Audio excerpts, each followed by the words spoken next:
Specifically, the 5-acre park is centrally located on what we consider the main street of the community at Water Bay and Lost Creek Drive. That's at Water Bay, and Lost Creek Drive comes down right through here, and that's the park site. To the west of the park site, and that is currently being developed by the school board. It's a little separate than the actual, it's a different governmental organization than the actual Board of County Commissioners. And also note, one of the things that we noted on the property, or this whole community, is that it's 2 miles generally north to south, and it's 1.3 miles. It's 2 miles north to south and about 1.3 miles across. So there's a lot of real estate down here. It's a big, as we said, a big, nice, vibrant community. It's very impressive. And then the southeast part of the community, of course, is Lennar Story Grove, which I think everybody knows. It's just kind of talking about the obvious. Additionally, we want to mention that there is a Waterleigh Park south that's down the south end of the community. So if we don't get everything in this park, we may be able to do that in the next park.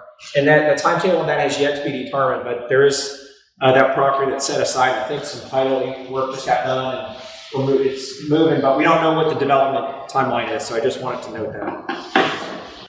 Okay, so this is a little bit more of a close-up, and as we just mentioned, this is a close-up of the 5-acre park site located at Water Bay and Lost Creek Drive.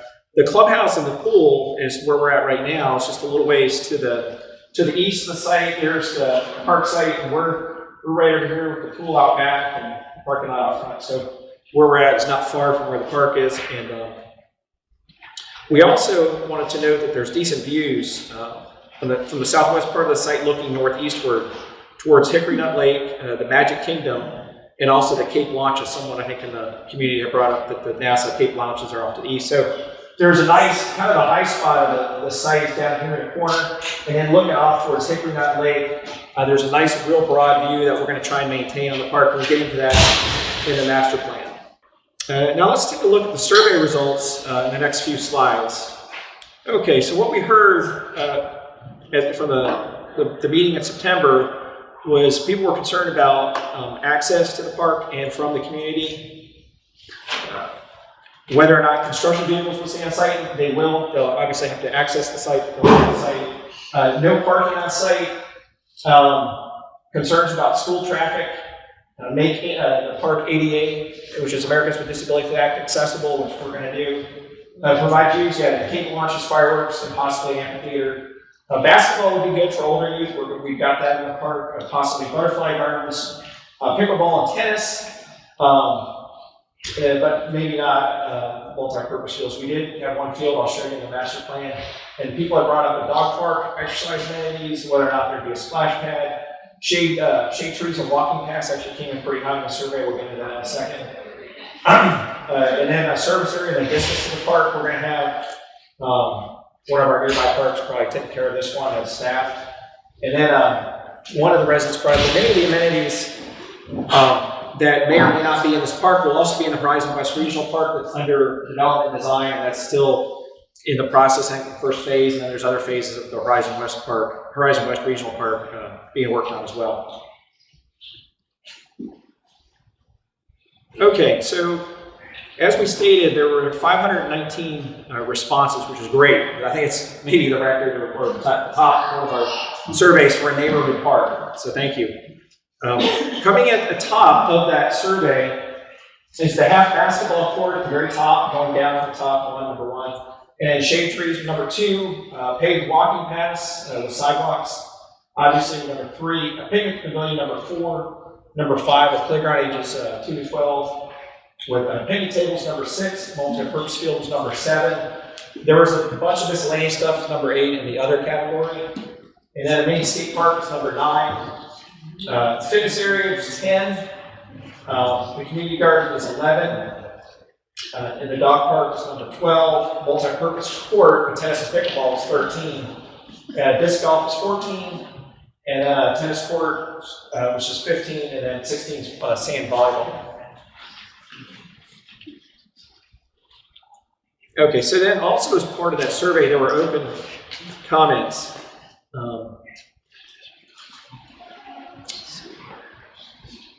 And these were items that the residents liked or didn't like as much. The items shown in white are in favor, and the items shown in red are opposed to that particular item that's listed on the list. And then this list is supplemental. Let's see. So this list is supplemental to that survey we just looked at. Let me run through this. What we had here, and these were the open comments, they weren't quite as defined as that survey we just had. So basketball, 7% were in favor. In the open comments, 11% were not in favor of the basketball. And then the playground, 2% wanted it, 15% weren't as concerned with the playground. Shade trees, 2% were in favor in open comments. Tennis or beach tennis, 2%. Beach tennis, I guess, is something new. Some residents had asked about that. So, sand volleyball, 2% in favor, 4% not in favor. Traffic management was important. People were concerned about the traffic, 1% of the people. And then the dog park, 1% in favor, 7% were not in favor of dog park. And the splash pad, 1%, which we typically don't do those in neighborhood parks. Skate park, 4% were against the skate park. And then additional comments where it's just people had asked about whether there would be a pavilion, a pool surface playground, which there will, restroom, racquetball, multi-purpose field, family activities, a community garden, walking paths, disc golf, and a pickleball court. So those were the open comments that we had. So what we're going to do, we're going to take a look at the budgetary breakdown because that'll give us a picture of what we're able to do and what we're not able to do with the money and the budget of the park. The overall budget of the park is $1.2 million. I'll show you the breakdown of that. Okay, so of that $1.2 million, $200,000 is set aside for design, which is civil engineering, survey, geotechnical work, environmental work, if needed, agency processing, and site permitting. And that's when we finish up the master plan, hand it off to a consultant at that stage. That's what it takes place there. The contractor, when we get through the numbers, we had budgeted $235,071 for the contractor. That involves mobilization, body insurance, overhead and profit, and a contingency at 10%. The site improvements involve a construction entryway, the fencing, the clearing, the utilities and piping if needed we're putting a water fountain, and then also some irrigation where I have to connect to reclaimed water, pond excavation if needed, if there's not a stormwater master plan for this particular site, our engineer has to look at that, and then park signage. So that's budgeted at $75,868. And then now we get into some of the amenities. And so coming in at the top was a half basketball, and actually there's got to be two of them. I'll show you in the master plan. That's budgeted at $68,640. The shade trees and landscape, so it's 5 acres, pretty good site. We've put it out as many trees. I'll show you in the master plan in the future here in just a couple slides.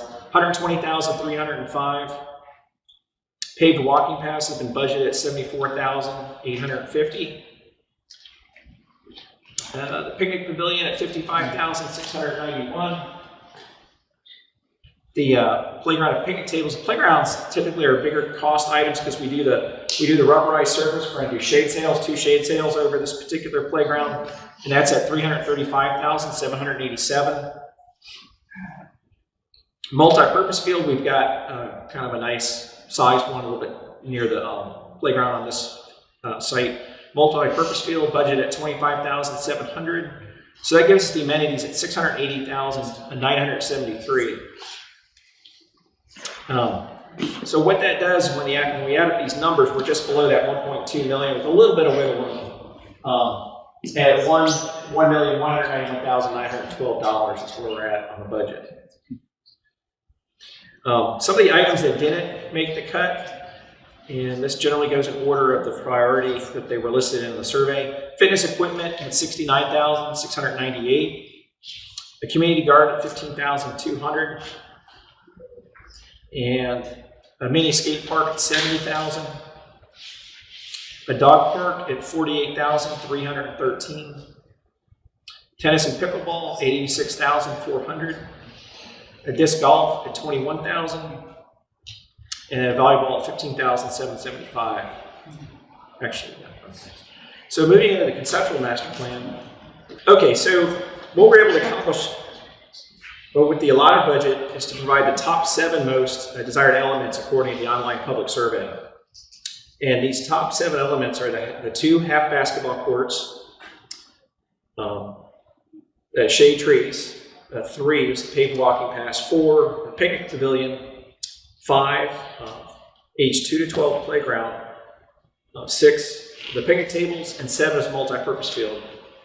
And then I'll run through each of those items a little bit more here. I've got what I'd like to share. So the number 1 item is the 2 half basketball courts. Since there was such a big desire for it, and the property manager had mentioned that the half basketball would probably be a higher desired element. So we've located the 2 half basketball here on the lower, out close to Atwater Bay Drive, and that really keeps it.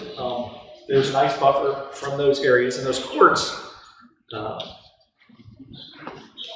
they've been sited so the basketball hoop is facing north. So when people are shooting their hoops, they're not going to be hopefully looking at that southern Florida sun and getting blinded. So we did note the site planning on that. And then each of the courts is going to have some benches, 2 on each side, so there's areas for the players to sit down and take a break, and when they're out playing.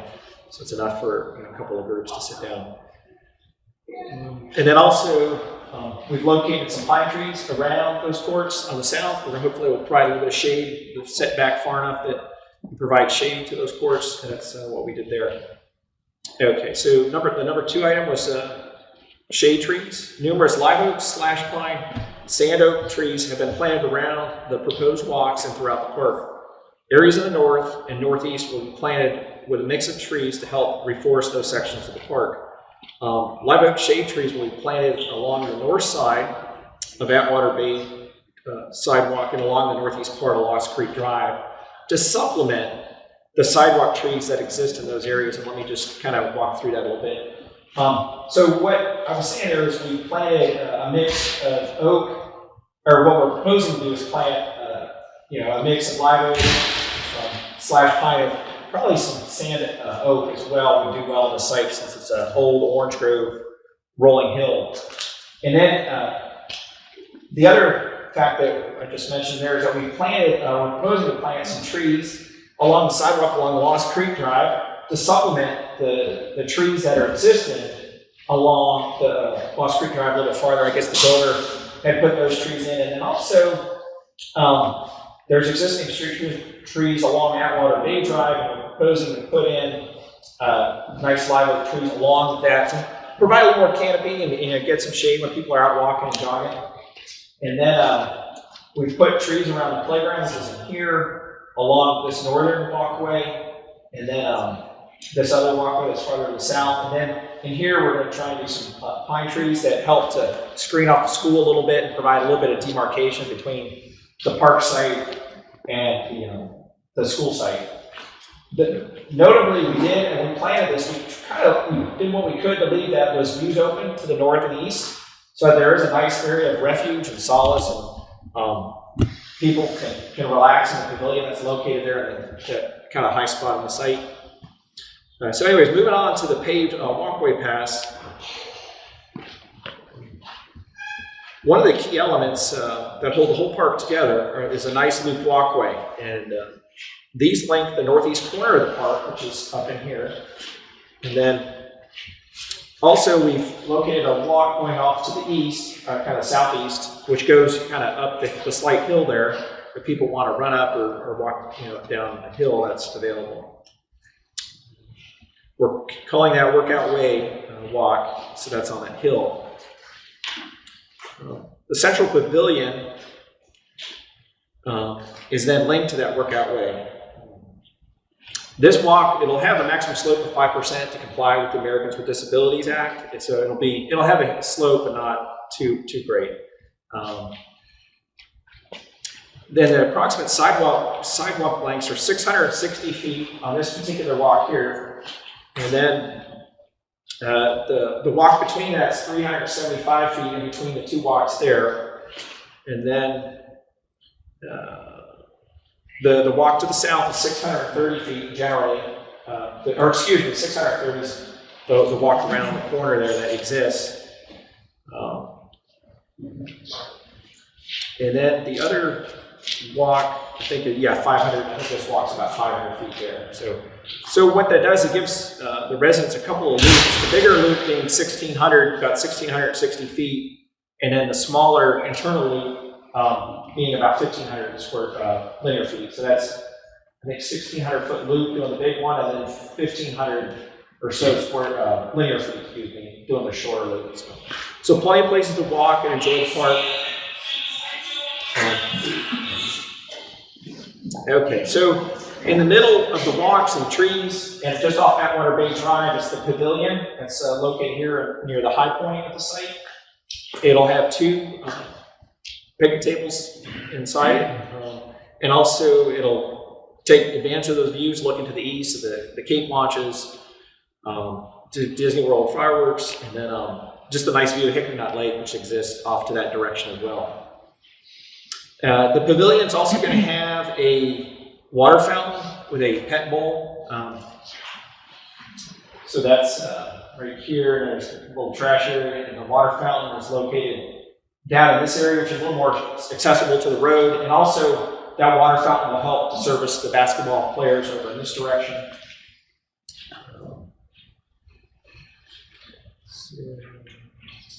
Okay. So moving on to the 5th most requested item was the playground. And then there's the perspective of the playground here at the bottom of the screen. The playground will be located just to the north of the pavilion. By locating the playground in conjunction with the pavilion will then be available for the playground for birthday parties or similar activities if people want to come out with small groups. The playground is going to incorporate inclusive elements for ages 2 to 12, such as a ramp on the smaller size playground, and then the larger one will have interactive elements. There's interactive panels, such as a music and emotion panel that are going to be provided into the playground, and then a small Waterleigh rocker that's included in the playground. So the particular playground, what we're trying to do is do some elements that maybe are not in the community already. And so we're going to provide, there's a little bit smaller size playground that kind of accommodates the younger kids, and then the older kids have more of a little bit bigger playground with the slides and climbing elements. And then off to the side of that is a shelf swing. There's a big disc that people can sit on, and that can accommodate people if they're mobility challenged. And then to the side of that is a carousel. Yes. One of the biggest complaints in our community about our current playground is located in Phase 3 is that it does not have enough shade, and that's why it's not as used as much. Is there a way to make sure that this playground will have enough shade so it does get used? Because I hate that it's only being built and not be used, because that's what we currently have over at the mailboxes. Yeah, I've been over there. Yeah, so here we've got 2 big shade sails that are about 500-600 square feet each. I can double check the measurement on that, and then those will be over the playground. And they'll provide shade most of the day. It's hard to keep that sun out of everything at every moment, and that's the challenge for a designer. But it will help middle of the day. It's going to keep that equipment cooler. And then the equipment is going to be on we budget the PIP, which is poured in place surfacing. It's the rubberized. It's kind of spongy when you walk on it. And that, again, it provides, there's required fall protection on these playgrounds, and that's going to, if your kid, keep them from getting injured. I have kids, so I don't want them to get injured and fall on the playground. I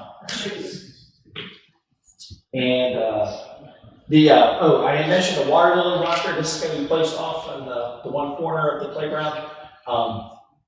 Is that a little bit out of focus? Yeah. Is it? I'm not seeing it really clear. Yeah, let's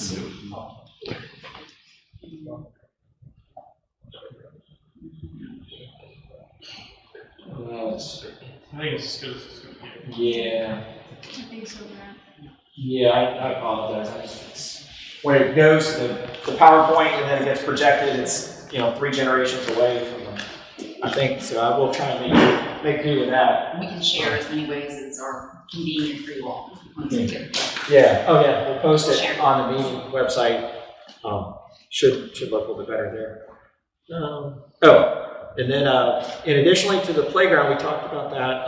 There are going to be two smaller picnic table areas, and we've located a smaller picnic table area just here, one picnic table with a small grill for small family type group, which is near the playground. And then also there's one on the eastern walk. There's a small picnic table with a grill right there. So that gives more opportunities for people to come together, and then also for if there's other groups in the pavilion to use other areas. Provide options. And then finally, the seventh item that was on the survey was we were providing a 30,000 square foot multi-purpose field. It doesn't show up too good, but it's right here in the light yellow, and that's just beyond the playground area. The grading on this was something that we had from the Orange Grove days. We talked to the school people, and there's a lot less grading out there right now, and so I think the developer took several, like 8-9 feet of soil and used it throughout the development. So the topo that you see, if there's an engineer in here and say, hey, there's a lot of grade on there, it's actually, we know that it's more level. We're going to get the grades when we do the survey. And so that's going to all washed out at one point. The whole hill washed out at one point, and they had to put everything back. Yeah, and looking at the aerials on the property appraiser, I noticed that a lot of the southern, or the Lost Creek area was sodded. You can actually kind of see here where it's darker. I think there was there's transparency on this particular image, and I think that's where they sodded. Was that where they washout was? Yeah. Yeah, and I think I noticed that on the property appraiser area. I looked at the different years, and That's exactly what yep. Will be completely flat, or will it be graded? The field will be fairly flat. It's probably going to have about a 2 to 3% grade, Mike, for drainage. But it's going to be 2 to 3% is not too perceptible for most people. It's just enough to get the water to drain off.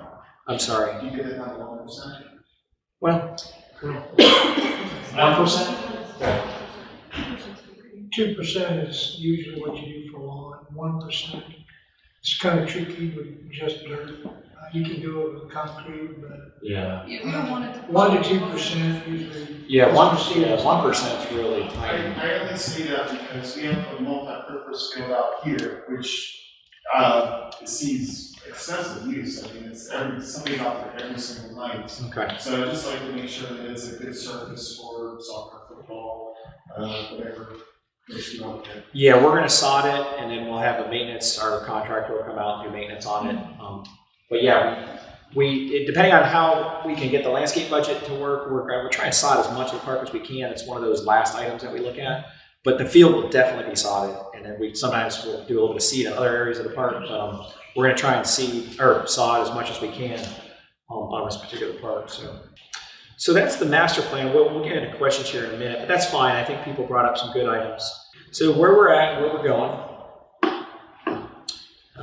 We're currently in the public outreach phase, which is we started in September, and even prior to that with the mail outs and getting the meeting organized. It was back in September 2022. That survey closed in October. The second public meeting we're at right now, here at the end of November.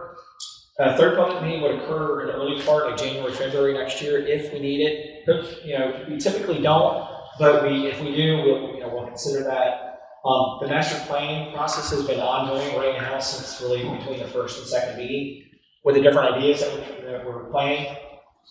And then once we get all set and all the questions and we finish up all the little details, sometimes there's loose ends that we need to tie up with this particular meeting. Is we then move into the design phase with the engineer. That's at $200,000. That the engineer will take a good part of next year towards the end of 2023 with the design. And then the permitting and bidding will probably be 6-7 months into 2024, the first part of 2024. And then the construction will take about a year, maybe a little bit longer. Things have been pretty crazy in the construction market, and so we're not trying to get everybody, all the bids in. And then we're hoping for a grand opening in late 2025 is the goal. So that's where we're at and where we're going. And then we'll take questions and comments. So, thank you, Grant, and if y'all have any questions or comments, just raise your hand so we can get to each one of you individually and make sure we address everybody. We'll take questions or comments now. Yes. You had mentioned at our last meeting that we're going to have multiple designs, but I only saw one. Do you have others prepared? I don't recall us mentioning multiple designs. We usually present just a concept plan based on the comments we get. So we rank them, 1 through 5, 6, 7, whatever the budget can handle. And we put it on a concept plan, and then people get to comment on that. So if there's something that you have a comment on, we can certainly take that into consideration and address that in this concept plan. Okay, I'm concerned about the basketball court being close behind the signage. Be close to the signage? Yeah, she's talking about the corner area that we want to fish. Oh, so right there, is this That's our entry signage? I see what you're saying, okay. So what's your concern with that? Just that it's gonna be behind the nice like sign, the entrance of that community area. And then right behind it's gonna be basketball court and people or basketball signs or whatever back there. It looks like it's about 75 feet away from the sign, is that okay? Or do you think that's okay? I don't, it's gonna be like unsightly or it's gonna be used the road. I was gonna say, so, and I'm just trying to understand, so that, there's like a question about the book for the function. Oh. Okay, so, I was gonna say, for the landscape part of this, can there be something in between so that there's something framing that's kind of separating the sign from the basketball? Yes, there's, it's hard to see, 1, 2, 3, 4 trees right here. So there's a little bit of a visual barrier between the sign and the basketball court. Okay. I don't know if that helps. Yeah. I don't know if y'all can see that very well, I apologize about It that. Now we're saying, one thing we consider is moving the basketball possibly over closer to the school.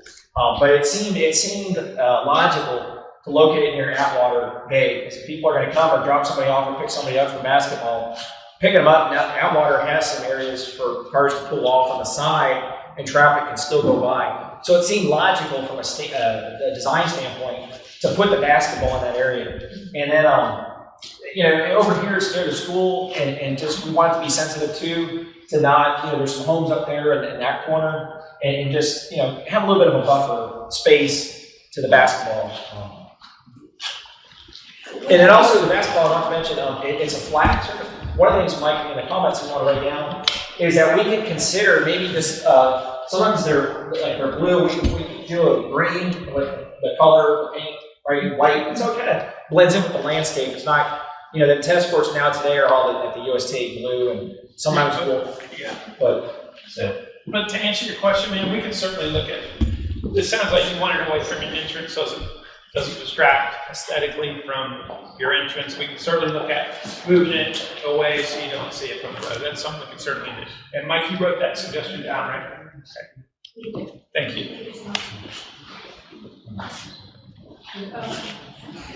Yes, sir. I've got a few questions. What is the width of the path? 6 feet. We typically do our walk 6 feet, and that's if there are people in wheelchairs, it allows for a little bit easier passing. Some of the walks in most neighborhoods, builders put them in at 5 feet, and we generally go with 6 feet to allow for that kind of free movement. People are jogging too. It's just a little more elbow room on the walks. It's a good question. And also about the multi-purpose field, this goes back to the usage. Are there any benches for people to sit while people are using the multi-purpose field, like facing the field? Not right now. We had thought about that. We generally, for maintenance and others, we don't always put them in, but we could consider that, and I think it's a decent idea. We had thought about that early on. So even if they're sitting in the grass, because moms, grandmas, they all come to watch kids play soccer, and that's when they're sitting. yeah, okay. Yeah, that's a very viable idea. And there's only going to be one water fountain. Could there be a possibility of two? Is that just too much water? Sure. Go by the basketball courts? Yes. You can put it in the budget, see if it works out. Sure. Who had it? Someone. Down here, I believe, I saw your hand. Yeah, is it possible to flip those basketball courts and make one big full court? What's the rationale behind you have to? So, were y'all at the first meeting? So you remember me talking about how when we have a full court, it, attracts a lot of people. You have a lot of games going on, and the youth never get a chance to play because the adults are usually up there running up and down full court. So when we do unstaffed facilities where there's nobody to monitor the play, we encourage half court play, and that usually it allows for youth to have an opportunity to play as well. But if there's overwhelming, I don't recommend it, but if you guys would like, if the community would like to have a traditional full court basketball court built, that's something we'd want to work out with the HOA to make sure that the HOA would help us maintain that after hours and keep an eye on that after dark. One of the other things that a gentleman mentioned at the last meeting, I don't know if he's here this time, is right in West Regional Park. So this is a neighborhood park, and that's typically our standard for neighborhood parks.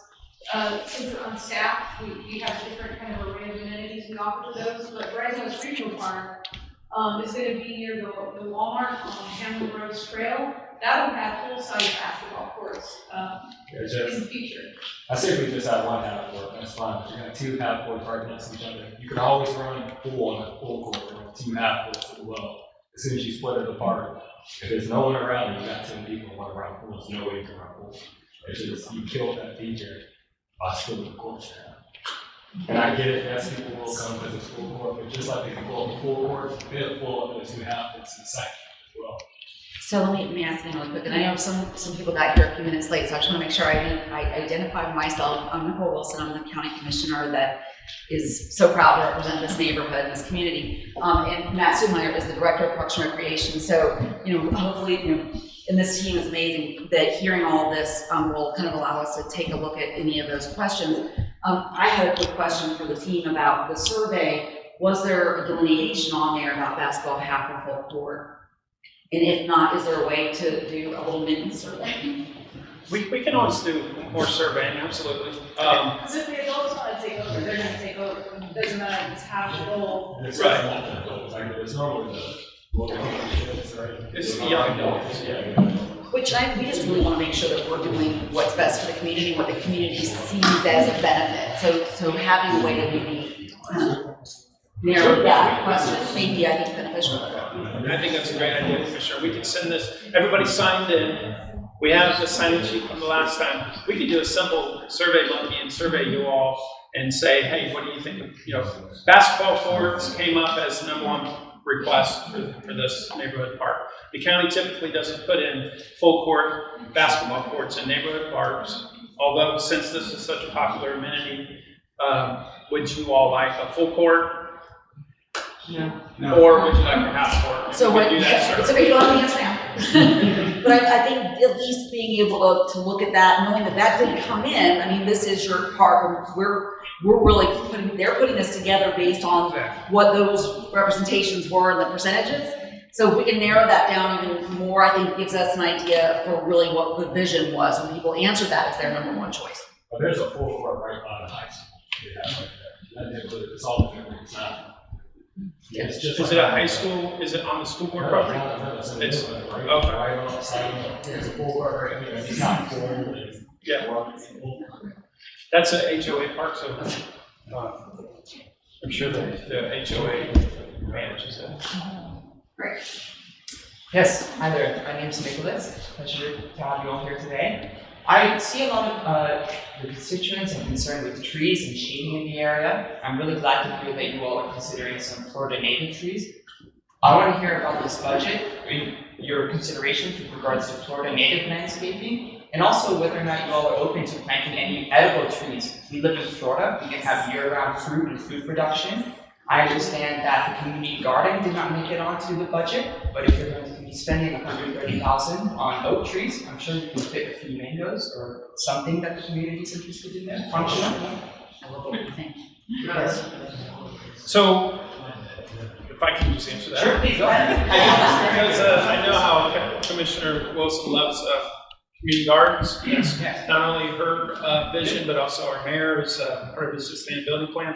And we got an email. I don't know if you were the gentleman that sent the email to Commissioner. Commissioner asked us if we could incorporate that. We got that a little late, but yeah, a community garden. vegetable garden or something like a box garden is something we can certainly put in the budget. We're talking $100. The thing I mentioned, I actually run a community garden in the neighborhood, and they're very difficult to get established if you don't have the buy-ins of the community and they're a good organizer. And so what's positive about fruit trees is that it's something that requires very little maintenance, that are perennial, grow year and year and year. You can typically have to come into trim and fertilize once or twice, but for instance, you don't need a whole community team and organization for a few fruit trees, right? I'm gonna have Grant give you his card and y'all talk about that, because I'm sure that, you know, that's something that we'd be able to accommodate, sure. Yes. All right, I believe you had your hand up here. Oh, yeah. So go back to if we get the full court basketball court, that we have to work with the HOA to oversee and the after hours, because you guys go back to that, because if it's gonna go to the HOA, then it's gonna go on our budget, and then our fees are gonna go. So, you know. So the reason we don't build full court basketball courts is because they're such a popular amenity, and they belong in a park that you can lock. And our community parks are larger, are staffed, and they're locked at night, and we push everybody out of the park. Basketball courts are our biggest challenge to get people out of the park when we close a park. We have 109 parks. About 40 of those parks we close and lock at night.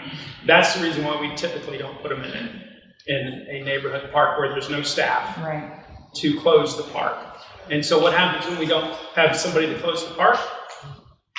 The residents are still in there in the park, and those of you that live around that area are going to complain and not like that after hours activity, and you're going to call our main line at Parks, and we're not going to get it until the next day, and then it's going to be a big issue, and then we're going to start talking about paying off the officers and all that stuff. And I'm sure So you in guys other are words, going the through cost that. is gonna be handed to us.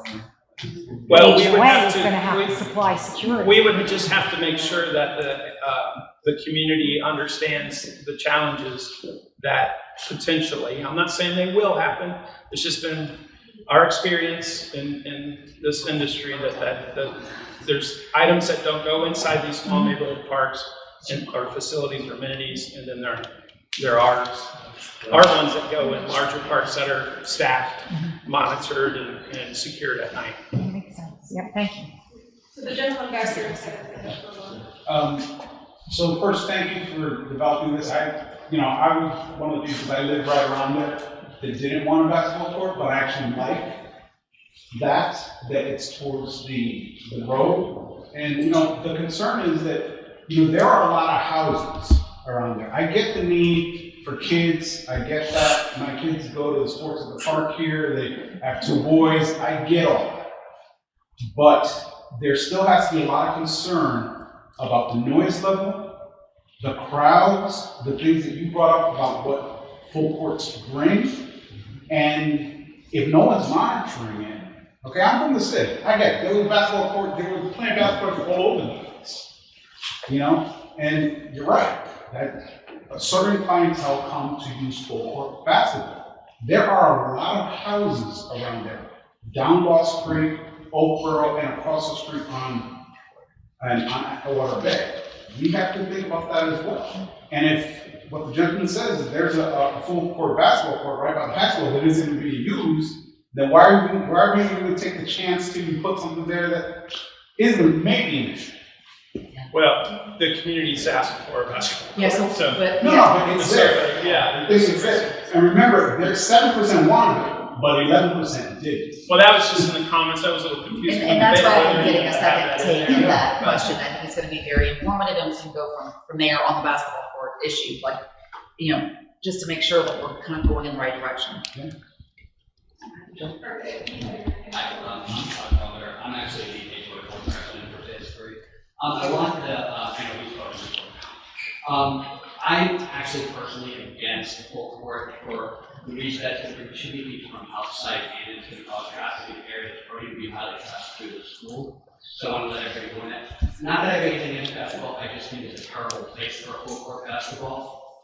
Okay, that's just my personal opinion. But my real question is this, you're in a park, you're not really gonna monitor it, you're gonna try keeping people out, what's gonna happen with police coverage in the area by the end of 2025? Because you're gonna be still outside people who are coming in, there's still houses close, right? Up to the north, across to the south, over to the east.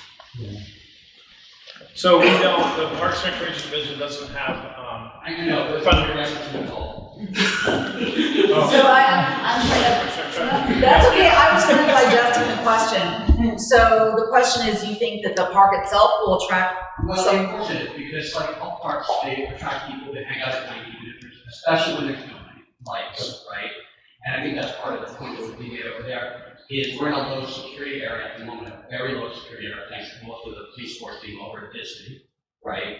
And, you know, now we're starting to get patrols through, we're starting to get ticketing, put those parking signs up in the community. But at what point do we have coverage that can cover security for a park that's 5 acres that got people hiding in trees? So I kind of want to maybe consider that into two different compartments, because I think the park will really bring a benefit and a value to your neighborhood, and I really believe in both a passive and active part of it for your families. I also think that because the population here has continued to grow, that we do need to see more enforcement, and but we're not gonna talk about it tonight because this is for park, but on a different aside conversation, we can talk about the fact that I'm advocating for a substation in Horizon West. Right, so, and I think to your point that as we look at population growth and change, we just need to adapt and adjust. But I wouldn't ever want to deprive a community of something, especially the park, because of the potential for that. I mean, I honestly think that a vacant piece of land could also, you can make that same pitch, right? That this actually will give sort of a. The park is going to increase our home, that is quite a bit, people should respect that. You put in a basketball court where people are overcrowded, that's going to drive prices down. Okay, just so you understand the trade-off there, when you put in a full court net, it doesn't help. And, you know, I think two halves are better. I honestly, it's a family park, and as much as you guys want to play there for basketball, you know, you'll have the field for soccer, right, or football, touch, or yeah. So let's get that survey out, and I think, you know, it sounds like there is definitely some varying opinions, which is why we do this, right? The idea is to make sure that we're hearing where people are coming from, and then really, because it is something, you know, it's a shared space, that we want to see what the majority are leaning towards, something beneficial for the neighborhood. So expect a very brief survey on that particular issue. And if we'll have a separate conversation, maybe about even doing some kind of a safety night. I've talked about this before, I think, wanting to do, because last time we were out here doing like the big town hall, we really spent so much time on the safety part that we ended up like wrapping it up on the patio with the firefighter, you know, which was awesome. We're like, we should just do an event. So we'll come back out, maybe look at some of those things and how to adapt as we start seeing these phases come to fruition, and making sure that people are feeling safe and they know where the sheriff is, where the fire department is, and how we're taking care of our residents. I'm sorry if I missed it, but is there going to be any lighting of any sort around the basketball courts, around the pavilion, or anything like that? Because I know that if it's lit at night, then there's a larger potential for some of the concerns that the neighbors have of folks being there for a long period of time. If there's not lighting, then once the sun goes down, then that pretty much goes away. So I didn't know if there was lighting. There's no new lighting. Just anything that's on the street is just going to be what's there is there. So there's no new lighting. So that's done. Okay, great. Thank you. There's a few hands back there. I'm going to start with the lady in the yellow. Hi. Could you tell us more detail about the playground for the toddlers or age 2 group, like what kind of equipment they're using? Yeah, so on the top of the equipment, there's a ramp, there's some interactive panels, there's a music panel on it. It's a little bit fuzzy. And yeah, so there's a music panel. There'll be some interactive panels off to the side. For the smaller kids, there's this Waterleigh rocker. It can handle 4 kids. It's like a teeter-totter that 4 younger kids can fit on. And yeah, so these are the panels, the music panel, the motion panel. And then there's some climbing, there's a small slide on it. Does that help you out? What do you mean by, okay, so the picture that I'm looking at right now, where they're gonna have like a green entrance on your map up there. And next to the little. Oh, up here? Yeah, so keep going to your right. And the emotional. Okay, here. Yeah, well, one more over. Yep. What are those two things in there? The music and the motion panels. Yeah, there's like there's the cylinders. Yeah, you bang on the like pipes to make the music. Helps back there. It's the little emotion panel, and the bottom one's like a music panel. I think that they have a little interactive. Maybe we could get a detail, it's like a sensory panel, the kids can go up and touch, roll things, and things, make noises. It's for like the toddlers. Sensory playground. Kids where they go up and interact.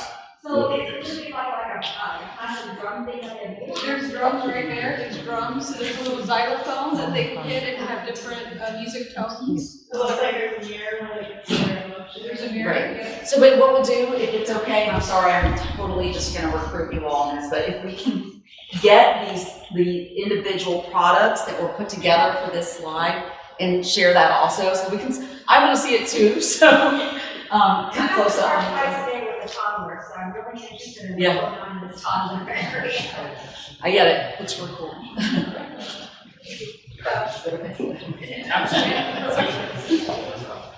Is the timeline conservative or can it be done a little bit sooner? That timeline, is very realistic to where we're going to be. And we do put a caveat in there that says subject to change, because sometimes we do have delays and it Yeah. takes a little bit longer. When I tell you, this is the first conversation I had coming in tonight is really across all departments right now. We are having a very difficult time even getting bids for things, and our timelines, continue to be affected. So my ask of all the departments is, look, give a worst case scenario. Because then if we come in earlier than that, then we've exceeded our expectations. Because I just don't want any false expectations about that timeline. And the procurement process through the county, it's public and it's vetted in a very open way. So it doesn't happen lightning fast. But I know I just was thinking, I'm like, Yeah, we're hoping like next year, Well, you know what, fingers crossed, some of the things that we've seen and difficulty with the supply chain and with bidding, maybe they will get better, but I just want to make sure we're being as cautious as possible about expectations. And this is, they know how long it takes to actually put these things in place, so. There were more hands up here. Yeah, let me know the last meeting. Parking. You know, like what street parking was there in this space on site? We're not adding on, any parking on site. I think there's currently on-street parking. There's on-street parking. There's on-street parking currently, yeah. We're not adding any parking onto the site. To that, so that stretch of Atwater is pretty long, pretty wide. And recently in phase 4, they marked all the parking spots out. Once the school's done and the park will hold that whole long stretch of Atwater will be marked out for spots, because there's a lot of space. I don't know that, because we don't really have control over the road, so we don't know if they're gonna do that, but we can inquire and see if we can get that information from you, from our public works. Yeah, because it's really wide. I mean, you got cars going, either way, east and west, and then you have the stop from either side where the parking is going to be. And I realize you had your hand up, so much time as well, so I just want to make sure I get your question. I just had a question in regards to the fruit trees. Fruit trees? That he was talking about. Uh-huh. One, we don't allow fruit trees in the community. All right, good to know. No fruit Two, trees. who would be responsible as far as bugs and rodents? Because that's what they bring. They were bugs and rodents. Bugs and rodents, is that something we would have to pay for? As far as the community? No, county, the parks are good to pay for. We're responsible for the maintenance of the park. before I get to you, please have This question's for Nicole. Have you brought in the road commission to sort of talk about stop signs and that? Because the folks in phase 3 and now phase 4 are coming out of their community at 30, 40, 50 mile an hour for stop signs and things to control that traffic in and out. And crosswalks. And crosswalks. Have we brought them in to understand the impact of the community in that respect? So, first of all, I'm going to introduce a staff member right here who I'm then going to send back and get your information. I want to stay focused on the park here just because I know their time, they're experts in the park, but we've got that department. We've got that department also, and we can't ignore safety issues, so we want to make sure we're getting the information in specific locations. Let me help you out there, Commissioner. The engineer, we talked to the school designer and the engineer we've been in contact with. They are, it's a little bit off the screen, but in here they're proposing a speed table on Atwater Bay Drive, where it goes up and then it's flat, a speed table, and that will help slow traffic. That's horrible. Most of the around here have really nice low vehicles and speed bumps is horrible. Stop signs are much better option. So, So I just told Grant, but again, that's outside of your control. right, and he just had a conversation with the school board, it sounds like, which I'm just now hearing about. But let's let the school board come and talk about what the school board's doing. We're going to stick to what we're going to do at this, on this 5 acres of land. And I think you recall from the last one, I walked out of the last meeting, our first meeting here, and talked to my counterpart at the school board who said, absolutely, let's make sure that, I can't speak for them, and I want to make sure that those things are addressed, and certainly, we have become sort of the exiting school experts locally here in Horizon West, so, we need your input for where those should be. Angel's going to grab your information.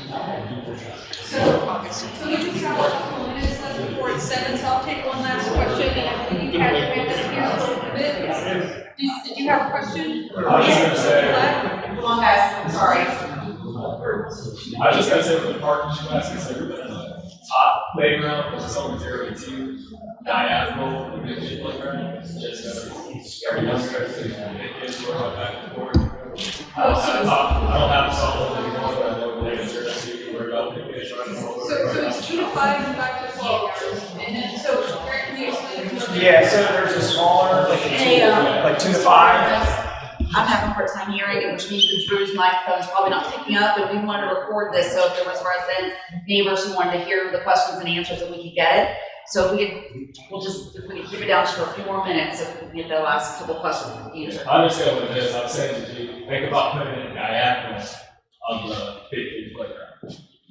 So one of the things we do with budget, because we use four-place surfacing and it's all inclusive, so people with physical disabilities can use it, is because it's so costly, we have to keep things a little bit more together. So that can create a challenge budget-wise to do that. But we try to create some level of separation there as well, and there's four in place to separate those areas as best we could. We can look at that, but I don't know that we'll be able to do it with the budget. Oh, more questions? Yes, okay. I know in the previous ADA, so I'm glad to see the paths and the playgrounds be accessible. For the interior, exterior walking paths, not everybody is going to get training and all those things, so it's wonderful the paths for ADA, but is it possible, I only see one bench noted on the chart that I can see. Is it possible to have other benches spread out throughout the entire walkway so that whether someone wants to come and bring a book or have a conversation or witness things on the multi-purpose field or enjoy different views from different perspectives, so that sense of community can be shared? Yeah. Good idea, thank you. Yes. I want to write that down, right? I got that down, benches on the walk back. All right, so I see some more hands up. Do you want to take the questions? Or I was going to say, I know it's on right here. Just briefly, to touch on the supplemental survey, will the question on the HOAs need to be involved during after hours? I think it was just gonna be that half court, full court, because I think if no one's interested in the full court, it doesn't matter anyway. But my. Yeah, that's right, yeah. Because then you don't have to go on to, the algorithm is still right there. Yeah, and I guess my comment really is to, when I say, the HOA is gonna need to let the neighbors know that the Parks Division typically doesn't build full court basketball courts because they're so popular, and they're, you know, they're gonna bring a lot of activity to a small neighborhood park that's meant to be a walk-through park with no facilities, no restroom, you know, those types of things. I only ask because if the question is just framed as, would you like a full or a half? Perhaps people won't know the ramifications one way or another unless it's expanded upon. You know, if you go this way, this means. We can add some language to that, sure. Yeah, but that's what the term, and that's what I checked the survey. It's all reading that, it's all about that. Just make sure, full work, yeah. I'm just saying, watching lots of service, I'm saying the same. Yeah, I mean, I think that, you know, and I think it also, part of my commitment is to try to make sure that we're communicating this whole conversation in as many ways as possible. So, you know, even summarizing and abbreviating this conversation and the concerns and like, you know, hopefully those layers of communication people will get in conjunction with the survey. I don't know, you know, we can talk about the wording of the survey. Yeah. You know what we've done too, Commissioner, and this goes to your point, sir, is we could build a full court, and if it becomes a problem, and you all are very upset with how it turns out, then we can always put a fence up. We can take down one side of the goal. There's things that we've done in other neighborhoods. It's not written in stone. Besides just removing them, we've done that as well. When is the Horizon West Park supposed to open, and are basketball courts in the first phase? Basketball courts are not in the first phase, and I'm working on an update from our capital projects division on when that will be open. I don't know for sure, but there are no basketball courts in the first phase. Maybe there should be. It sounds like there should be. It's something we can talk about.